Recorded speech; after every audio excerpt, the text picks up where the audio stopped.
Before you scroll further into the ordinary feed, pause. Somewhere beneath your fingertips, a lattice of untapped possibilities is vibrating, and your next breath might collapse one of them into form. If that notion already thrills you, tap the like, share, and subscribe buttons now. Then step with me across the threshold. Reality seldom arrives as a single solid statue. Instead, it hovers like a cloud chamber fizzing with prospective shapes. The first sign that your mind has slipped into quantum thinking is this. You sense the world not as a chain of certainties, but as a shimmering spectrum of probabilities.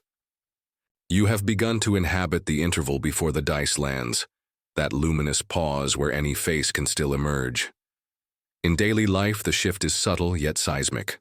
Traffic lights cease to be mundane signals and become junctions of branching timelines. A red light is not merely stop, it is an invitation to linger.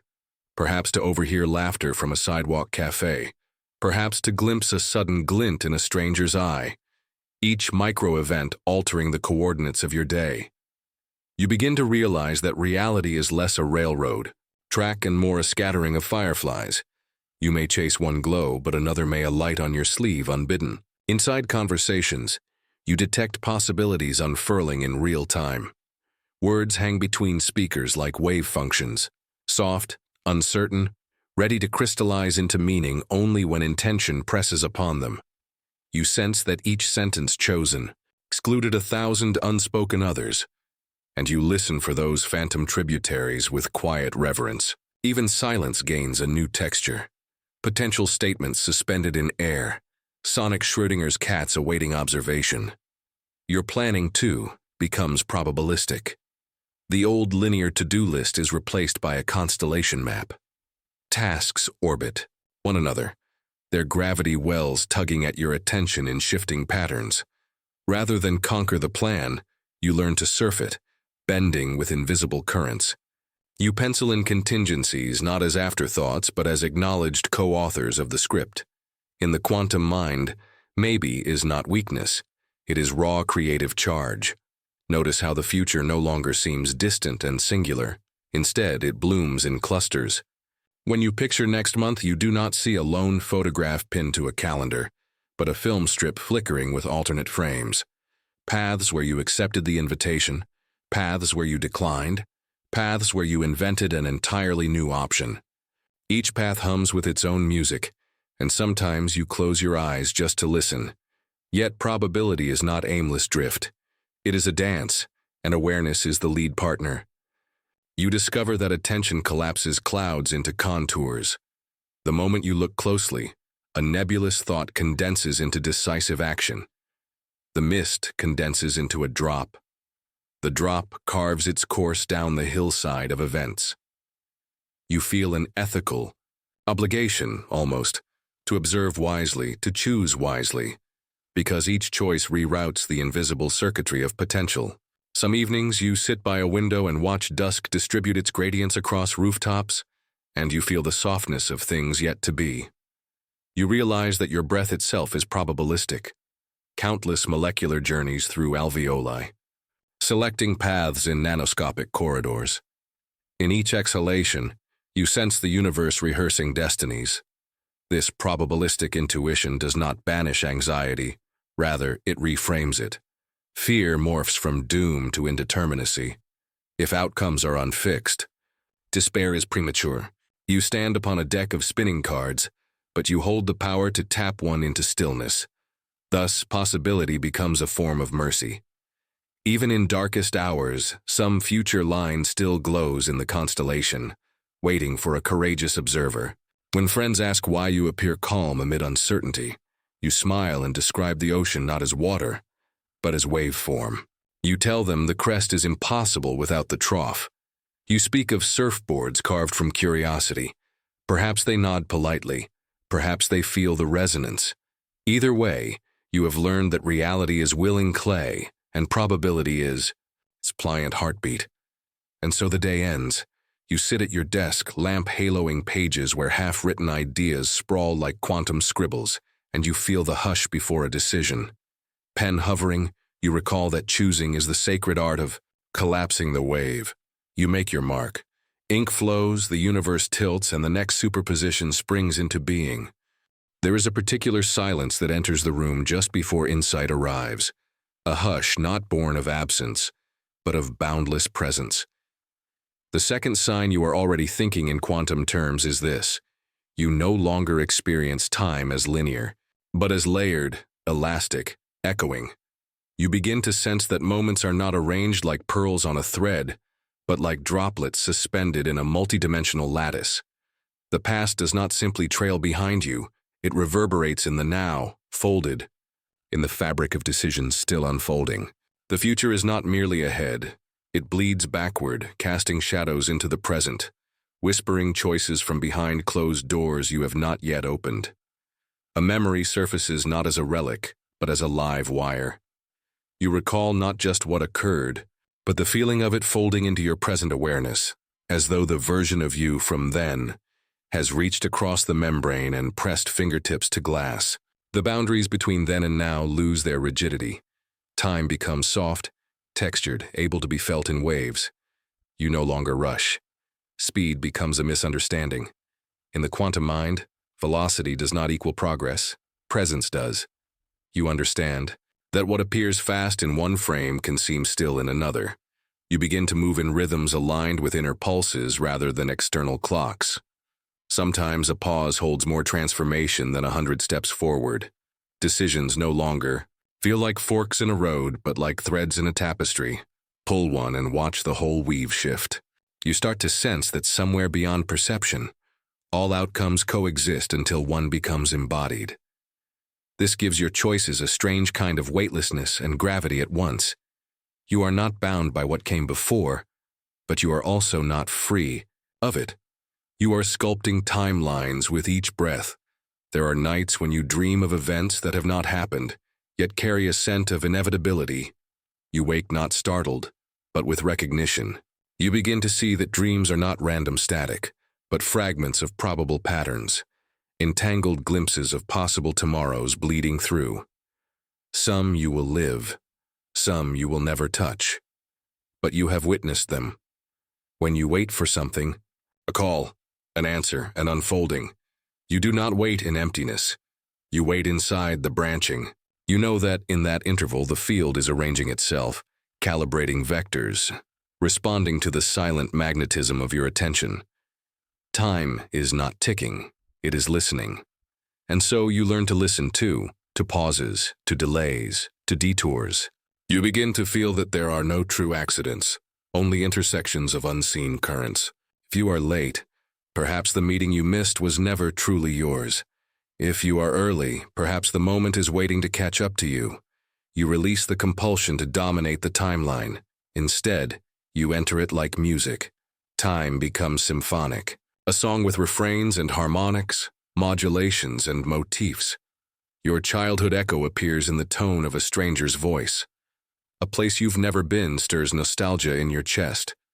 You begin to feel that parts of you have already been there, already touched the frequency. You realize time is not only duration, it is resonance. And you begin to rewrite your story not in straight lines, but in spirals. Lessons you thought you had completed reappear, not as failures, but as invitations to deepen. You encounter again the very thing you fled from, and this time you stay. This time you recognize its face. You understand that recurrence is not regression, it is refinement, evolution in disguise. You grow gentle with your past selves, the one who stumbled, the one who broke, the one who clung too long.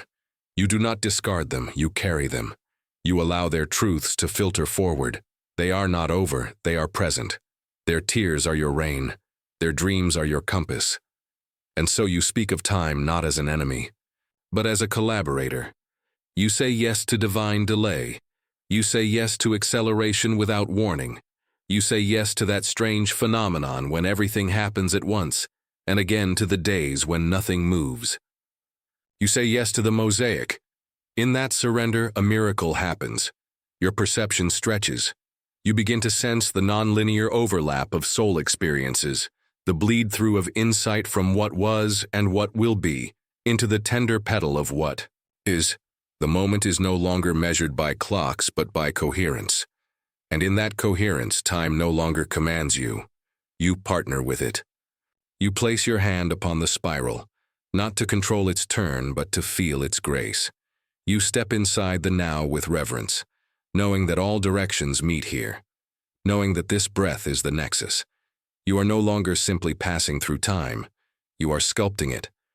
Somewhere between the pulse of your own heartbeat and the hush of distant stars, a quiet realization awakens. Separation is an eloquent illusion. The third sign that your cognition has slipped into quantum contours is the felt knowing of entanglement, an intimate, instantaneous correspondence between seemingly unconnected things. You sense it when your thoughts drift toward a friend, and before a minute has flown, their message blooms on your screen. You notice it when a song flutters into memory, only to pour from a cafe doorway moments later. These are not coincidences to you. They are the music of synchronized states. Events no longer appear as solitary notes but as chords struck across vast stretches of space-time, reverberating in unison. The ordinary mind insists on causal chains that trudge through distance and delay. Yet in this unfolding perception, cause and effect sometimes clasp hands without the courtesy of travel. You sense that whatever you touch with sincere attention sends ripples faster than any courier of light, threading a filigree of influence through the hidden loom beneath appearances. This intuition reshapes how you move through crowds. The city's bustle ceases to be a jostling of strangers and becomes a network of resonant fields. A sigh from a subway bench drifts into your chest. The sparkle in a child's laugh brightens your marrow. You walk, and each step feels braided to countless unseen trajectories. You begin to offer your presence as a tuning fork, striking harmony where discord hums. Synchronicity graduates from curious phenomenon to navigational tool. When signs cluster, a feather on asphalt, the same phrase whispered by two unrelated voices, the sudden convergence of numbers. You lean toward that corridor of meaning. You no longer dismiss serendipity. You court it, understanding that the cosmos converses in motifs. You read the world like a living manuscript, its glyphs scrawled in rain patterns, billboard reflections, migrations of birds across morning. Decision-making softens. Instead of wrestling for analytic dominion, you cultivate resonance. Which option hums with that subtle spherical throb of alignment? Which path feels acoustically right in the body's hollow staves? You select by coherence, trusting that what clicks into inner symmetry will also dovetail with the whole. Doubt still visits, but you greet it as static, information revealing where the signal needs refining. Relationships transform under the lens of entangled awareness. You realize that criticizing another ricochets inward, that gifting encouragement fertilizes your own soil. This is not metaphor, but physics of psyche, an empathetic particle exchanged at light-defying velocity. You speak more gently, not from politeness but from comprehension that every word flares in shared circuitry. Gossip snarls your own field. Kindness clarifies it. The ethics of connection are no longer commandments. They are conservation laws. Moments of solitude feel populated. Meditating by a window, you perceive others meditating elsewhere, minds swinging in identical rhythms though you may never meet. Reading a poem, you sense the writer leaning through decades, ink still damp, breath still warm. The barrier of when and where thins. Belonging expands beyond tribe, beyond species, into a planetary murmuration. You may glimpse the shadow side, empathetic overload. Grief from oceans away can leak into your ribcage. Conflict in distant streets may tremble your pulse. To remain porous without drowning, you learn the art of luminous boundaries, membranes that breathe, admitting signal while diffusing noise. You anchor in practices that clear the lattice. Forest walks, saltwater swims, ritual breaths that ring like chimes through the body's hallways. Even technology begins to echo this knit architecture. A live stream concert unites thousands in simultaneous exhale. A viral image arcs across hemispheres in seconds, emotions flowering in chain reaction. You recognize these not as marvels of Wires but as externals mirroring an interior law. Information yearns to entangle. Waves seek receptors. Awareness is the universal antenna. In creative work, you notice ideas arriving pregnant with complementary ideas in other minds. You draft a concept and later find a stranger articulating its twin across the globe. Instead of defensiveness, you feel exhilaration. The field is blossoming this motif, and you are one of many channels. Originality shifts from possession to participation. You become gardener rather than owner, tending shoots that erupt in multiple gardens at once. On evenings when clouds drift low, you stand beneath them and imagine filaments of gold light threading from your skull into the hidden circuitry overhead, linking you to dreamers and thinkers in far-off rooms. You whisper a wish for their flourishing. Somewhere perhaps they inhale more easily without knowing why. Somewhere perhaps you receive an inexplicable lift in return. Entanglement instills humility as profound as empowerment. For if influence is mutual, then triumph is collective and harm is collateral. The smallest act rings outward like a cathedral bell. You polish your gestures, not for applause, but for the unseen web that mirrors them back. Integrity becomes resonant engineering.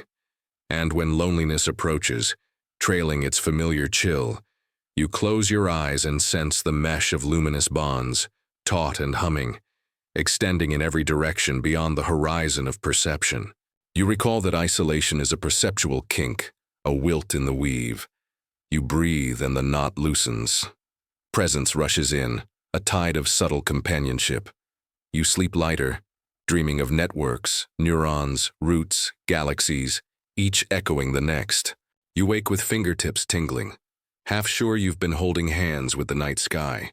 You rise, your first thought a silent greeting to every being whose heartbeat just synchronized with dawn. And so another day begins in the hum of quantum relation. Every glance a bridge, every word a wire, every choice a chord propagated through the hidden harp of existence. There comes a morning when you look into a mirror, and the reflection looks back with plural eyes, as though more than one version of you is standing behind the glass, blinking in overlapping cadence. This is the fourth sign of quantum thinking. An embodied awareness of superposition, the lived experience of holding several selves at once without forcing them to collapse into a single rigid outline. Identity becomes less like a statue in a square and more like a humming field. You feel yourself as waveform, cresting and dipping across contexts. In the quiet of dawn, you might inhabit the poet who names the color of silence. By midday, you change frequency into the strategist who arranges variables like constellations. At dusk, you shimmer into the dreamer drinking starlight from an ordinary mug. None of these aspects cancels the others. They coexist as potential, each waiting for the precise occasion that invites its resonance. This fluid selfhood is not mask switching for convenience. It is an intimate recognition that consciousness occupies a spectrum of archetypes, and each moment asks for the right chord in the chord progression of being. You feel no urgency to decide once and for all who you are. Instead, you tune continually, the way a violinist subtly tightens strings between movements, so every note can vibrate true to the next passage. Paradox turns from threat to teacher. You can be both disciplined and spontaneous, grounded and aerial, introvert and celebrant, all in the same sunrise. The quantum mind finds harmony not by erasing contradictions, but by holding them until a deeper pattern emerges, like two discordant waves interfering until they weave a moire of surprising symmetry. You become willing to entertain impossible combinations, trusting that reality accommodates the breadth of what seems mutually exclusive. Decision-making follows a similar shift. Rather than choose between binary outcomes, you allow multiple scenarios to coexist within an active question. You notice that when no answer is forced, a third or fourth path often glides into view, one inconceivable from the cramped hallway of either-or. These moments feel like the silent leap of an electron to a higher orbital, discontinuous, abrupt, yet perfectly natural to the larger architecture. Creative pursuits ignite under this principle. When writing, you draft 3 metaphors simultaneously and let them hover until one glows with undeniable coherence. When solving a design problem, you sketch opposing solutions side by side, observing their interference pattern until an elegant compromise appears unbidden. You understand that originality is sometimes the offspring of superposed thoughts allowed to mingle beyond the editor's premature stamp. Emotional life benefits too. You grant yourself permission to feel sorrow and gratitude in the same breath, to love and grieve the same person, to be both wounded and wise. The heart no longer needs to sanitize its spectrum. It becomes a prism where white experience splits into intricate hues. Holding conflicting emotions becomes an act of alchemy. Tension turns to insight the way friction kindles fire. Relationships flourish in this spaciousness. You stop boxing others into single-threaded roles, friend, rival, mentor, muse, and begin to perceive them as evolving constellations. A colleague who once intimidated you might simultaneously be a future collaborator and an unsuspecting mirror of your hidden strengths. By granting others superposed identities, you unlock possibilities of connection that flat labels had sealed shut. An unexpected serenity arises. Clinging to fixed self-definitions had required constant maintenance, like guarding a fragile monument against weather. Now allowing multiplicity feels like opening shutters to circulating air. You become less afraid of contradiction, more curious about nuance. When asked, "Who are you?" you answer with verbs rather than nouns. I am listening, I am unfolding, I am becoming. The reply is not evasive. It is precise to the quantum texture of existence. Yet superposition is not synonymous with indecision. There comes a moment, the measurement, when commitment crystallizes. Then, like a photon adopting definite spin, you step fully into one expression. Pour your intention through it.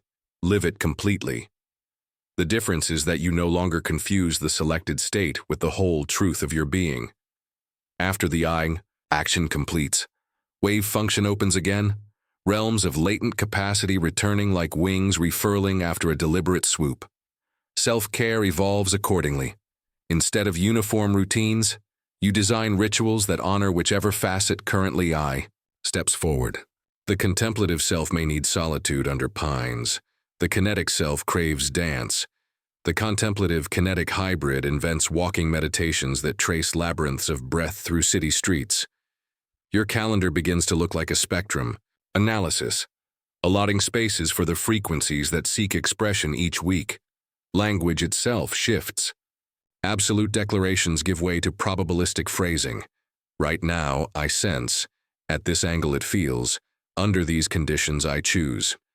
Such speech is not timid. It is accurate to the shimmering nature of perspective. Certainties, when they do emerge, are spoken with quiet conviction but no clinging. You taste authority without authoritarianism, clarity without closure. You notice cultural structures built on single-state identity, contracts assuming unvarying desire, policies expecting static needs, and you feel their brittleness. You quietly sow alternatives, frameworks that allow revisiting, clauses that respect evolution, spaces where people can renegotiate the agreements they made with earlier versions of themselves. Society, like the individual, yearns for dynamic equilibrium, not calcification. Poised in this stance, you become adept at dancing with ambiguity. Unfinished conversations no longer itch. Unanswered emails do not howl. Unsolved riddles of purpose rest like seeds in loam, awaiting the season they will sprout. You cultivate patience not as passivity, but as fertile superposition, trusting that dormancy hums with preparation. On nights thick with stars, you lie. On grass and feel interior constellations shimmer in sympathetic vibration with the sky. You imagine that far above, photons course through interstellar silence, neither wave nor particle until intercepted by some distant retina. You smile at the kinship. You too travel as possibility through stretches of becoming, collapsing into presence where love or need or wonder meets you with unguarded attention. And when dawn peels open the horizon, you rise not as one entity, but as a chorus threaded through a single form, singing multiple melodies in resonant accord. You walk toward the day, every step both question and answer, both wave and stride, both dream and embodiment. A moment arrives, often quiet, sometimes electric, when you catch yourself mid-thought and feel the entire lattice of possibilities pause, as though the universe is holding its breath alongside you. The fifth sign of quantum cognition is conscious collapse, the awakened capacity to choose which probability strand will crystallize into lived reality, and to do so with lucid, compassionate intent. It begins as a bodily sensation, a subtle gathering of energy behind the sternum, a hush in the corridors of mind. You notice that the next word you speak, the next gesture you make, will funnel a swarm of unseen branches into one definite trunk. The recognition makes you tender with power. You sense the magnitude of even the smallest pivot, a smile offered to a stranger that redirects their afternoon, a sentence deleted before sending that averts a spiral of misunderstanding, a single, courageous yes that rearranges years to come. In such instance, attention is your instrument. Like a beam of coherent light, it sweeps across the quantum fog, coaxing shape from shimmer. You no longer squander this faculty on habitual fixation or fearful rehearsal. You wield it as a sculptor's chisel, carving contours of outcome through deliberate focus. Visualization becomes more than daydream. It is an act of architectural observation, etching grooves into the malleable loom of becoming. Yet mastery here is not willful conquest but harmonious alignment. You understand that forcing reality bends it out of tune. Guiding reality invites resonance. Before directing probability, you settle into coherence, heart rate steady, breath, slow brain waves dropping into the fertile delta-theta seam. From this inner stillness, you broadcast intention not as demand but as invitation, trusting the field to respond with elegant economy. Choices transform into communion. When deciding, you listen inward for the note that vibrates cleanest, then outward for subtle confirmations, a whisper of wind, a synchronic lyric, a sudden inner warmth. You commit, then release clenched expectation, for entangled feedback often arrives via routes the rational mind could never blueprint. This dance of clarity and surrender feels less like steering a ship and more like conversing with tides. Failures, when they occur, lose their sting. You perceive them as mistuned observations, valuable data for recalibration. The sting dissolves into curiosity. Which inner static distorted the signal? What unexamined belief nudged the wave off course? Self-inquiry replaces self-reproach, and the loop tightens toward mastery without sacrificing kindness. Community emerges as critical amplifier. You realize that collective focus magnifies probability collapse exponentially, like multiple lasers aligning to cut through steel. Group meditation, collaborative brainstorming, shared ritual. Such gatherings are no longer quaint. They are field-level. Engineering. You seek circles where intentions braid, where each participant's clarity fortifies the next. Together, you seed patterns of thriving that ripple far beyond the room. Ethics deepen into sacred stewardship. Knowing your gaze can sculpt futures, you become scrupulous with desire. Motives undergo gentle X-ray. Does this wish uplift thee? Weave or snag it? Does it honor autonomy in others, diversity in outcome? You cultivate intentions that are generative, symbiotic, infused with wonder. Power divorced from love feels corrosive in your palm. You set it down instinctively, preferring subtler tools of reciprocity. Daily life grows luminous under this praxis. Mundane actions adopt ceremonial weight. Stirring tea while imagining healing for someone ill, tying shoelaces while imprinting gratitude into the next mile of sidewalk, powering down the laptop while envisioning digital spaces suffused with empathy. Existence becomes artful spellwork, mindfulness braided seamlessly into motion. The psyche lightens. Anxiety dissipates in proportion to agency. Cynicism thaws in the warmth of demonstrated influence. You watch the evening news and, rather than sink under its density, you seed counter-frequencies, thought forms of resolution, kindness, systemic regeneration. You are no longer spectator but subtle participant. a quiet engineer weaving alternative headlines in embryos of possibility. Dreams intensify, serving as nightly laboratories. You awaken with blueprints of innovations, with reconciled conversations, with symbolic rehearsals that prep the waking field. Journals fill with sketches that integrate seamlessly into daylight. Choices. The boundary between asleep and awake blurs into one continuous creation cycle. And though you command greater leverage, humility crowns it. For every intention realized, you witness 10 unfolding beyond comprehension, disaster averted, by inscrutable timing, fortune delivered through improbable coincidence. Gratitude becomes the only proportionate response. You rise each morning with a nod to the unseen orchestration humming beneath sensory bandwidth, to the innumerable allies, human, elemental, ancestral, quietly shaping your path. Eventually you realize, the most exquisite use of this faculty is service.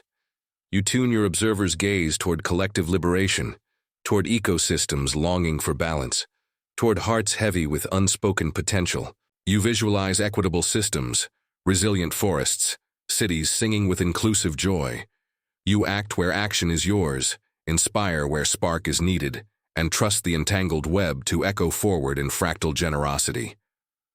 So the days unfold, each a canvas awaiting the stroke of conscious observation, each a chrysalis shimmering with alternatives. You enter them not as hapless traveler but as co-composer, pen dipped in the inkwell of the quantum sea, writing futures that heal, that uplift, that astonish. If these words resonate, let us widen the field together. Like, share, and subscribe so more minds awaken to their creative gravity.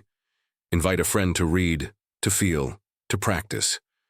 The weave strengthens with every conscious observer, and reality itself is waiting to be beautifully collapsed by our collective luminous intent.